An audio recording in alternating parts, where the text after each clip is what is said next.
Delta State comprises 25 local government, one of which is Oshimle South Local Government, which became known as such in 1996 after the creation of Delta State from the defunct Bendel State in 1991.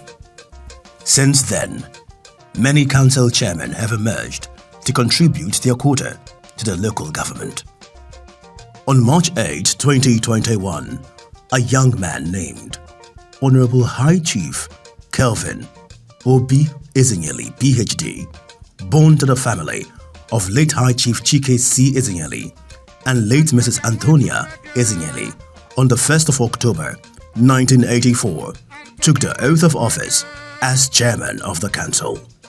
The then governor of the state, Senator Ifeanyi Okowa, who performed the swearing-in, charged the chairman to complement the urban renewal efforts of his administration, having secured the mandate of the people. I, Obi Kelvin Ezenyili, do solemnly swear and affirm that I will be faithful and bear true allegiance to the Federal Republic of Nigeria, and that I will preserve, protect, and defend the Constitution of the Federal Republic of Nigeria. I, Obi Kelvin Ezenyili, solemnly swear that I will be faithful and bear true allegiance to the Federal Republic of Nigeria, that as chairman of the South Local Government, I will discharge my duties to the best of my ability, faithfully and in accordance with the Constitution of the Federal Republic of Nigeria. That was not such a big deal for Obi Ezenyili, because he also conceived a policy plan to render quality service to the people, tagged YPEP Agenda, Youth and Women Empowerment, Peace and Security, Environment and Sanitation, Primary Health Care and Infrastructure Development. Upon assumption of office, the first project Honorable Ezenyili executed was the provision of transformer to serve traders at the popular Ogologo Market Asaba. The market had suffered blackout for a long time owing to the faulty transformer serving the area. The chairman made a bold step and energized the dead transformer and offset 50% of the outstanding electricity bill at the market to restore power to the market. Today, the traders are happier for it. Before now, there was no light in this market. All you hear is generator sounds in this market. But when he came, he made sure that he eliminated that. You can see solar lights everywhere in the market. We have constant light in this market.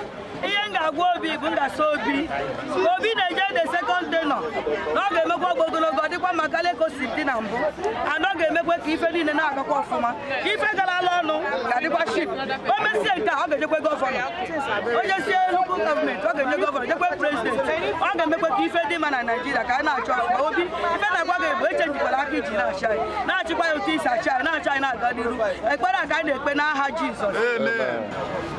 Mostly time, whenever we get problem for market, he will find and go. And he will give us full attention. He will show saying the human being, how we trust to answer us. And after that, come back, give us mandate to come, everything will be okay. So with the support and funding. Make sure that light comes to the market after the election. Of course, I gave them that promise, and the promise wasn't just a promise, but immediately after the election, I found out that they were owing up to about 15 million. You know, the initial 4 million that was paid before the BEDC recollected them was my personal money. It wasn't money generated from their service charge or anything. So because I made that promise and what the market meant to me, I ensured that they were reconnected before I held a meeting with them to strategize on the way forward to shorten the deficit and the debt that was on. So it was a promise made and a promise kept. During the flood incident that ravaged many communities across the nation, submerging homes and farmlands, Honorable Ezenyili swung into action to visit the affected areas in the local government and reach out to the flood victims.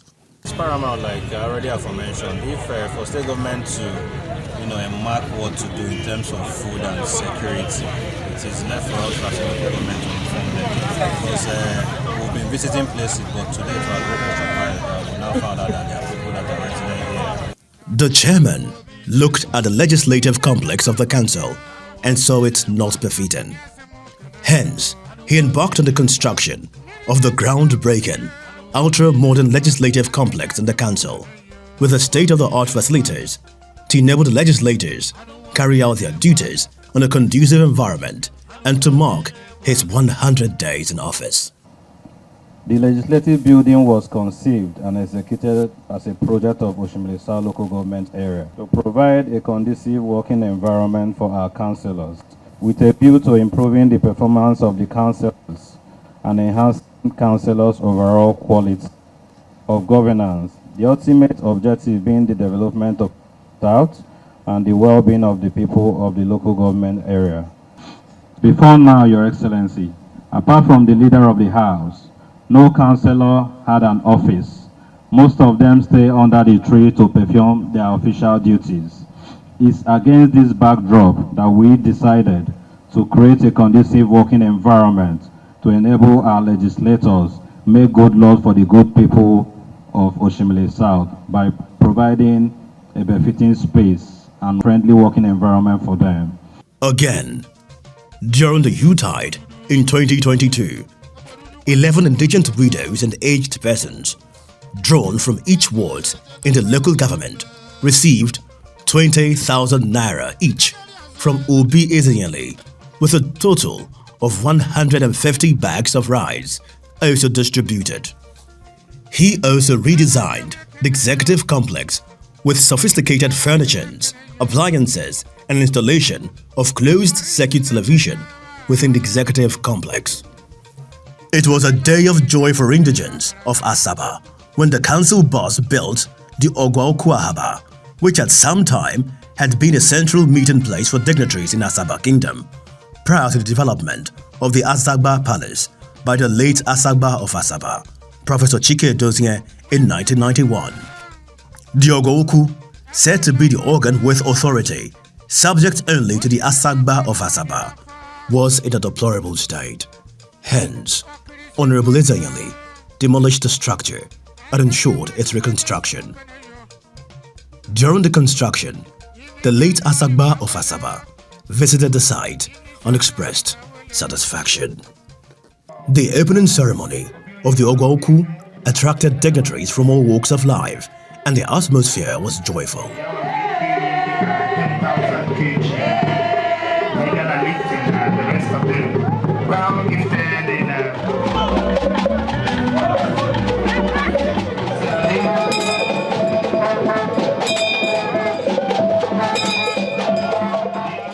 Honorable Ezenyili gives more insight into the project. At the inception of this administration, it became expedient to prepare a development plan that I and my team has tagged the YPEP agenda, with its main focus on youth and women empowerment, peace and security, environmental sanitation, primary healthcare, infrastructural development, etc., which plan would be a veritable tool or compass to navigate the actualization of social and economic development of the local government area.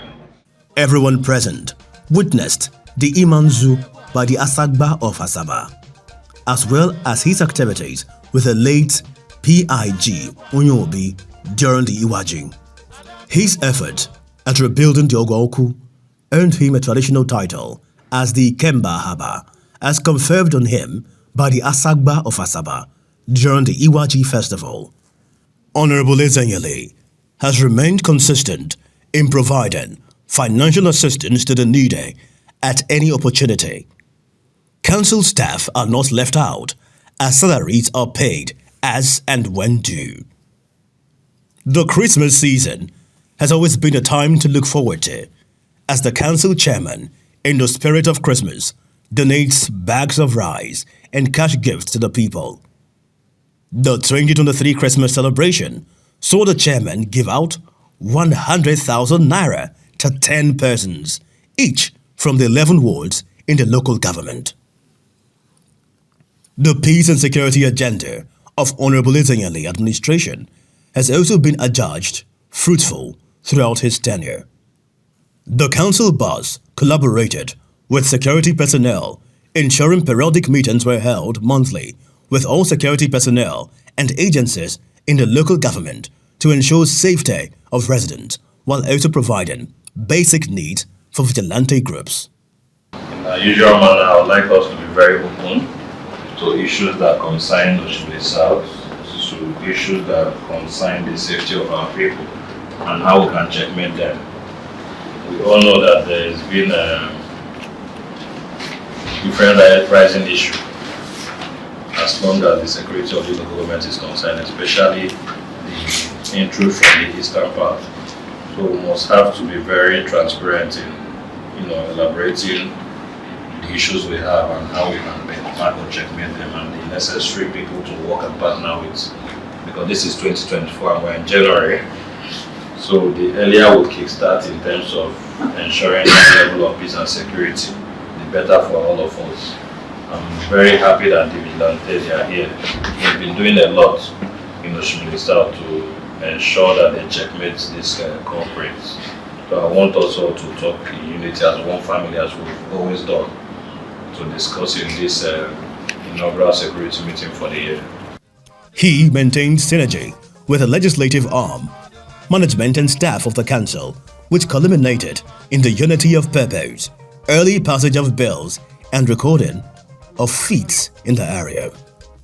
Worried by the lack of decorum of some operators of motor parks, vendors, artisans and loiterers at the Cocoa flyover and interchange after it was newly constructed, the council boss inaugurated a standing task force committee to restore sanity and decorum at the flyover and environs. The committee, which worked with close supervision of his office and that of the direction of the Delta State Task Force, were charged to carry out the responsibilities in a civil manner and in compliance with relevant laws, as they would be dissolved when an evidence of abuse of power is brought against them. The gesture helped to prevent the operations of criminal elements around the axis and safeguarding the lives of citizens in line with the peace and security as well as the environment and sanitation agenda of Honorable Ezenyili administration. The need for the task force to collaborate with security operatives in apprehending violators, defaulters of traffic laws, hawkers or vendors, artisans, loiterers roaming under the bridge. Thirdly, the need to solicit support and cooperation from stakeholders and any other private business owners within the flyover axis and in Oshimile South local government area to assist in ensuring the task before the committee is achieved. Today, we shall all witness the inauguration of persons trusted to ensure sanity is restored to the Coca flyover and its exchange. These people will work with close supervision by my office and most importantly the office of the Director of the Delta State Task Force. More so, over 240 youths were engaged as environmental marshals to enforce compliance to extant laws regulating a clean and healthy environment, while a mobile court was also established to prosecute offenders. The chairman also led his team to monitor citizens' compliance with the monthly environmental sanitation. Amongst other notable works that Honorable Ezenyili carried out is the excavation of heaps of refuse across the local government, which had constituted nuisance for years, emitting offensive stench and housing all sorts of rodents, affecting the health of residents and business owners operating in the area. Residents heaved a sigh of relief and commended the council boss for his visionary leadership. I'm so happy, so glad. God will bless them. Because when they back this thing now, we know we show this when all this country when they get. I'm happy. The implementation of the primary health care and infrastructural development agenda of the Obi Ezenyili administration is evident for all to see. The council boss partnered with the private sector in a public-private partnership arrangement to improve the infrastructural development of the council land by revamping and reconstructing the local government staff quarters, even as he constructed a modern housing apartment on behalf of the council called the Oshimile South Homes. Observing the limitations placed by the epileptic power supply in the council, Honorable Ezenyili embarked on the purchase of a 500 kVA standard generator to provide uninterrupted power supply to the Secretariat. He introduced the automatic system for local government identification process for ease of revenue collection for the council. The chairman also offset outstanding debts owed contractors by previous administration and ensured the transmission of executive bills to the Legislative House on the amendment of the revenue bylaw. Honorable Ezenyili's leadership style had endeared many to him as he pays attention to details, looking at teething issues and making effort to nip them in the bud. He constructed a twin box culvert at Oko. His humility is second to none. Honorable Ezenyili maintained a good relationship with the palace and traditional chiefs. Little wonder when he paid homage to the Obis in their various palaces or places, they did not hesitate to pray for his success.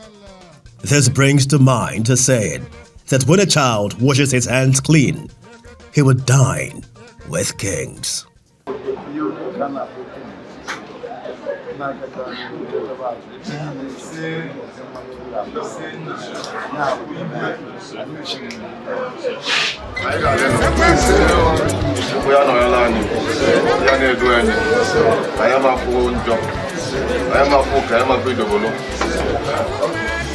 And the venue got them, I got 4 1 in Nanya. I am another Docas when. Before when I went for the Buddhas and Docas, you could never pull any. Or the new Gabon Canyon. When you talk about the man, that will you see a blood. See a band, see a washer. See washer, what at the Yapata.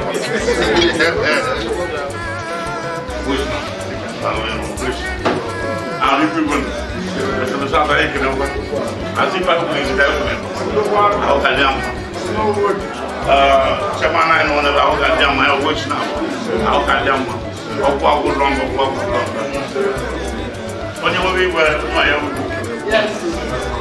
Now that you say, yeah, you can enjoy the property. I'm going to enjoy the property. When I take it and take it. When I got it, there's a people I'm going. And you can get to a popular. That's what was as an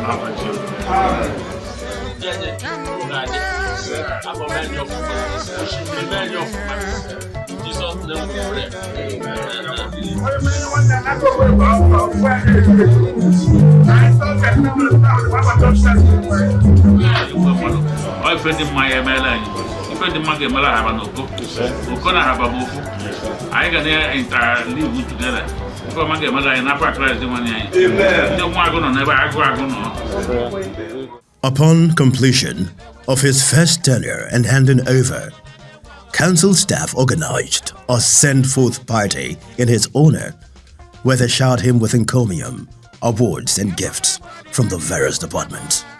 Unwilling to let him go, given his achievements, the staff hoped and prayed that he would be returned again as their chairman, having enjoyed a cordial relationship with him. For indigents of Oshimole South local government area, they said that Honorable Obi Kelvin Ezenyili has shown purposeful leadership and reaffirmed the belief in youth leadership, having followed through in fulfilling his election promises in his first tenure. They are calling on him to return as chairman to enable him do more for his people.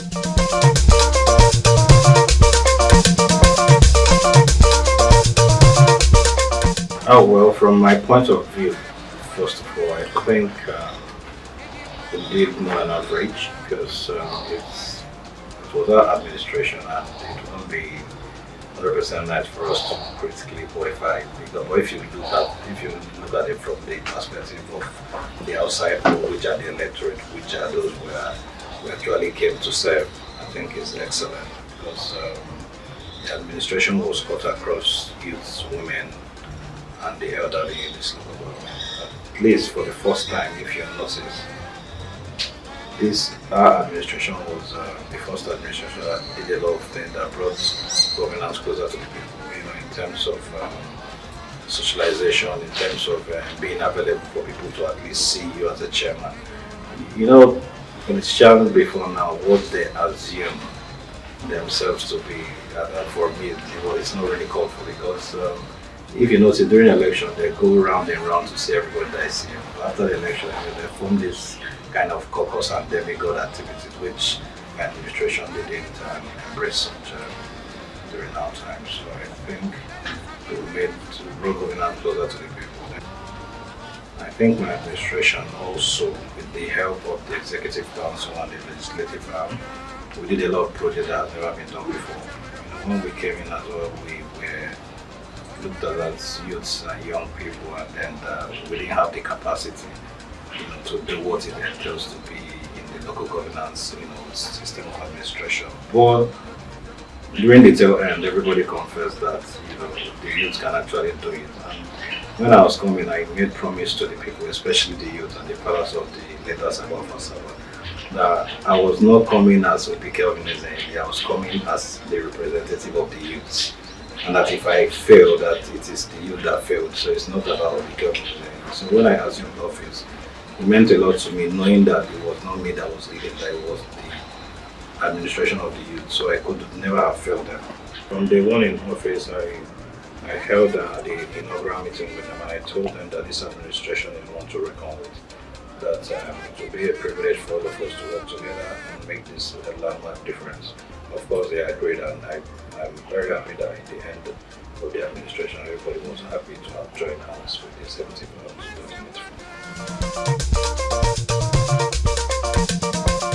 During the flooding, a lot of people that were affected by the flood supposedly, felt neglected in terms of government presence. Not that we didn't send people initially at the startups to tell them to exit the community that this flood is really coming. But the people in the community, they are old people and average people. They want to see the flood with their eyes before they will know that it's a serious flood. So by the grace of God, when the flood completely set in, I had to go there by myself. In as much as more than 50% came out, the other 50% was also in the village, inside the flood. But when they see that I personally came as the executive chairman and also their son to the communities to plead with them that this thing is critical and it might kill their lives and properties. So even those that were adamant that they were not going to come out, we didn't have a choice. We also had to ensure that the items that we brought to the people on the land, we also share that, took it back to the people that refused to come out. Because you won't flood them, they are all our people. So we have to make sure that whatever item that was shared for those people that came out, we also use the flying boat to take it into the other ones. So it was quite an experience, and then we learned from the process. We hope that by the grace of God, we will not experience flooding for a long time again. But even if we do, of course, it's a natural disaster. It wasn't caused by man. We also do the need for more. We're going to do it better this time. Looking at the activities, programs, and policies carried out by Honorable Ezenyili, all in line with the white paper agenda of his administration, there is no doubt that he made impact in his first tenure. Therefore, the call for his return to pilot the affairs of the Oshimole South Council is well understood.